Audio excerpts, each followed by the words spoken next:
Assalamualaikum warahmatullahi wabarakatuh. Apa kabar semuanya? Sehat? Alhamdulillah. Saya Yoga Nuari selaku tutor Bahasa Indonesia di PKBM Bina Pandu Mandiri.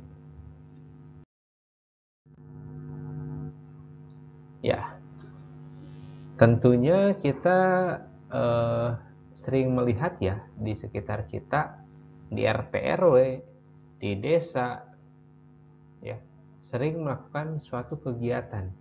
Misalnya kegiatan 17 Agustus, ya, peringatan 17 Agustus, terus juga mungkin ada lomba-lomba, ya, atau mungkin ada Maulid Nabi, ada hajatan, terus juga mungkin ada suatu kegiatan, misalnya pembangunan suatu proyek, ya. Tentunya hal tersebut tidak serta-merta sembarangan dibuat. Tentunya kegiatan-kegiatan tersebut harus direncanakan dengan matang. Ya, maka dari itu untuk membuat rencana dalam pembuatan kegiatan tersebut biasanya kita ada istilah adalah membuat proposal. Ya, kita membuat proposal. Ya, proposal kegiatan. Apa itu proposal kegiatan? Simak selengkapnya. Proposal. Proposal adalah teks yang berupa permintaan kepada seseorang atau suatu badan untuk melakukan suatu kegiatan. Isinya berupa rencana kegiatan. Ya, jadi proposal ini isinya berupa permintaan, ya, kepada seseorang atau suatu badan untuk berpartisipasi atau mengizinkan atau meminta bantuan dalam melakukan suatu kegiatan. Di dalamnya merupakan rencana-rencana kegiatan. Ya, ada kegiatan apa saja, sasarannya siapa, jumlahnya, pesertanya berapa, atau mungkin ada kegiatan apa, dananya berapa, yang dibutuhkannya berapa, dan sebagainya ada dalam proposal. Ya, semua rencana kegiatan tersebut atau proyek tersebut ada dalam proposal. Nah, sebelum melakukan kegiatan, ada baiknya kita membuat perencanaan yang matang. Membuat rencana merupakan bentuk upaya dan usaha kita dalam merealisasikan dengan baik kegiatan yang ingin dilakukan. Tanpa suatu perencanaan, proses perorganisasian, pengarahan, dan pengontrolan suatu kegiatan tidak dapat berjalan dengan baik. Artinya, dengan membuat proposal ini, kita berusaha untuk merencanakan suatu kegiatan dengan matang. Dimulai dari apa proyeknya, sasarannya siapa, apa saja yang diperlukan, dananya berapa, ya, termasuk juga partisipasi orang, dalam artian panitianya siapa saja, beserta tugas-tugasnya, ya, bentuk kegiatan seperti apa dan sebagainya ada dalam proposal. Harus direncanakan dengan matang dan detail. Tidak boleh direncanakan dengan setengah matang karena nanti hasilnya tidak baik. Ya. Selanjutnya, informasi penting yang harus ada dalam proposal. Pertama, informasi latar belakang pentingnya pelaksanaan kegiatan. Tentunya dalam melaksanakan suatu kegiatan kita perlu adanya latar belakang atau mungkin mengapa kegiatan tersebut diadakan, ada kepentingan apa, ada hal apa, ya, tentunya harus dituliskan dalam proposal tentang latar belakang pelaksanaan kegiatan tersebut, mengapa dan bagaimana. Kedua, informasi jenis metodologi pelaksanaan kegiatan. Ya, jenis pelaksanaannya dan metodenya seperti apa dalam pelaksanaan tersebut, tergantung kegiatannya masing-masing. Ketiga, informasi pihak-pihak yang menjadi sasaran kegiatan. pihak mana saja yang menjadi sasaran dalam kegiatan tersebut. Tentunya kegiatannya itu tergantung pada kegiatannya ya. Misalnya kegiatan lomba 17 Agustus, tentunya sasarannya adalah masyarakat atau warga di sekitar desa tersebut ya. Atau kalau misalnya proyek pembangunan suatu bangunan, tentunya siapa yang diuntungkan dari untuk bukan siapa yang diuntungkan ya, maaf, untuk siapa bangunan tersebut dibuat. Misalnya bangunan sekolah, otomatis sasarannya adalah untuk anak-anak yang bersekolah di sekitar daerah tersebut. Jadi sasaran kegiatannya juga harus disebutkan atau diinformasikan. Selanjutnya, informasi target iuran. Informasi target luaran yang diharapkan dari kegiatan tersebut. Ya, jadi target luarannya yang diharapkan apa sih? Ya, harus dijelaskan di sana. Ya, target tersapainya harus bagaimana. Dan terakhir, informasi jadwal dan biaya kegiatan. Tentunya jadwal kegiatan ini sangat penting disebutkan supaya orang mengetahui kapan kegiatan tersebut diadakan, di mana, termasuk juga biaya kegiatannya. Ya, harus disebutkan secara rinci dalam proposal tersebut. Adapun aspek-aspek yang perlu diperhatikan dalam sebuah proposal. Yang pertama, susunannya. Ya, setiap proposal itu ada susunannya.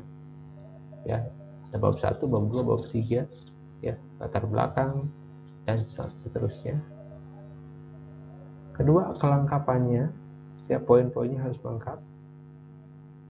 Ya, tidak boleh ada yang tertinggal. Termasuk juga rinciannya harus detail.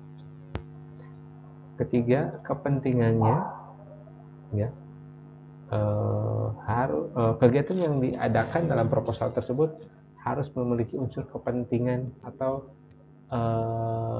sangat dibutuhkan ya terhadap atau mungkin dapat menjawab permasalahan di daerah tersebut. Keempat, kesesuaiannya kegiatan tersebut dengan momen atau masalah yang ada di sekitar kalian itu harus sesuai. Misalnya musim kemarau, tidak ada air atau jarang air, kita membuat lomba mancing, kan tidak sesuai ya dengan problem yang ada di daerah tersebut. Otomatis kegiatan yang harus diadakannya yaitu berhubungan dengan mendatangkan air atau mungkin mencari sumber air ya, harus disesuaikan dengan kondisi atau momen tersebut ya. Dan terakhir adalah kejelasannya ya, project atau mungkin kegiatan tersebut harus jelas latar belakangnya, kepentingannya ya, sasarannya, biayanya, semuanya harus jelas ya. Itu adalah aspek-aspek yang perlu diperhatikan dalam. Dengan memperhatikan aspek-aspek yang tadi, kita dapat melengkapi suatu proposal sehingga menjadi teks yang utuh. Ya, jadi aspek-aspek yang tadi harus diperhatikan supaya proposal tersebut, isi proposal tersebut lengkap dan jelas.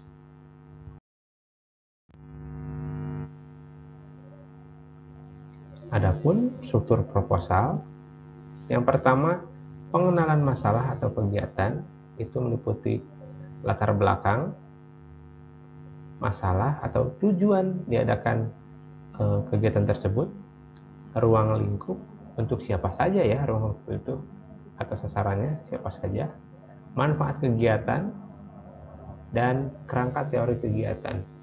Tentunya kegiatan yang akan diadakan harus berlandaskan teori-teori yang tepat.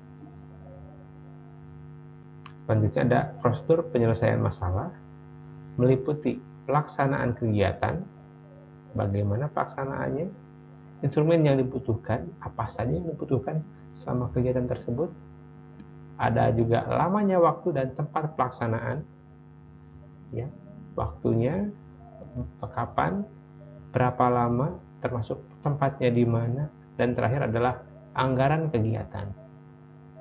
Ya, rincian kegiatan, sumber pemasukan, rencana pengeluaran berapa, harus jelas. Selanjutnya, fitur-fitur dalam proposal. Ya, pertama, banyak menggunakan istilah ilmiah. Karena proposal ini adalah salah satu bentuk karya ilmiah, tentunya menggunakan istilah-istilah ilmiah ya, sesuai dengan bidangnya ya tentunya. Kedua, banyak menggunakan kata kerja tindakan yang menyatakan langkah-langkah kegiatan. Karena memang dalam proposal ini ada berisi tentang rencana kegiatan, tentunya nanti di dalamnya ada kata kerja ya yang menyatakan tindakan dalam langkah-langkah atau menyusun langkah-langkah kegiatan. 3. Menggunakan kata-kata pendefinisian. Artinya di sini ada kata-kata yang menyatakan definisi atau pengertian. Contohnya ada kata adalah, merupakan, ialah, yakni. Itu merupakan kata-kata pendefinisian. Selanjutnya menggunakan kata-kata bermakna perincian. Ya, karena dalam proposal itu tadi sudah saya sebutkan harus rinci, harus detail. Artinya dalam proposal ini ada kata-kata tertentu yang memiliki makna merincikan sesuatu ya, baik suatu kegiatan atau mungkin anggaran atau sebagainya. Ya. Selanjutnya menggunakan kata-kata bersifat keakanan. Ingat, keakanan, karena proposal itu adalah rencana kegiatan ya, belum berlangsung, baru perencanaan. Artinya kegiatan tersebut belum dilakukan, baru merencanakan. Dalam proposal tersebut tentunya pasti ada kata-kata yang bersifat keakanan. Artinya dalam proposal tersebut akan menyebutkan kata akan, ya, berencana dan sebagainya. Belum terrealisasi tapi baru ingin merealisasikan. Dan terakhir menggunakan kata yang bersifat denotatif atau bermakna sebenarnya. Karena proposal ini tadi sudah disebutkan adalah karya ilmiah, ya, bukan fiksi. Kalau fiksi itu biasanya menggunakan kata-kata konotatif atau kiasan. Kalau dalam proposal ini harus denotatif, bermakna sebenarnya. Selain itu, proposal juga harus menggunakan ragam bahasa baku, ya, baik dalam hal penggunaan kata-katanya maupun struktur kalimatnya.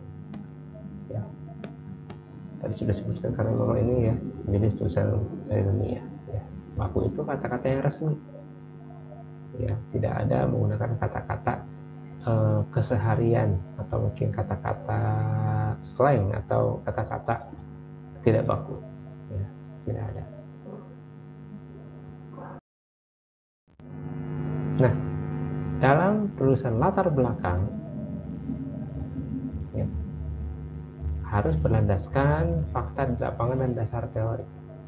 Nah, jadi untuk membuat atau merumuskan latar belakang itu isinya adalah fakta di lapangan, masalah di lapangan seperti apa, lalu dihubungkan dengan dasar teori yang tepat untuk membahas fakta di lapangan tersebut. Maka akan lahirlah sebuah latar belakang penulisan proposal. Ya, jadi dalam merumuskan latar belakang itu harus ada fakta di lapangan seperti apa masalahnya dihubungkan dengan dasar teori. Maka akan muncul latar belakang penulisan proposal. Proposal harus disusun dengan memperhatikan aspek-aspek berikut ya. Pertama, sajiannya menarik dan mudah dipahami. Ya. Proposal zaman sekarang itu harus lebih kreatif. ya. Dalam artian misalnya desainnya harus menarik ya, supaya orang yang ingin membantu atau ingin sekedar membaca itu tertarik ya, hanya dengan sekedar melihat sekilas saja. Apalagi isinya harus menarik juga, tata bahasanya ya, diksinya ya, juga mungkin kelengkapan di dalamnya itu harus menarik, dan tentunya harus mudah dipahami, tidak berbelit-belit ya. Selanjutnya strukturnya harus lengkap ya, struktur teks dalam proposal itu harus lengkap ya, mulai dari latar belakang sampai akhir. Dan terakhir, kaidah kebahasaannya harus benar, cara penulisan kata, tanda baca ya, koherensi itu harus benar.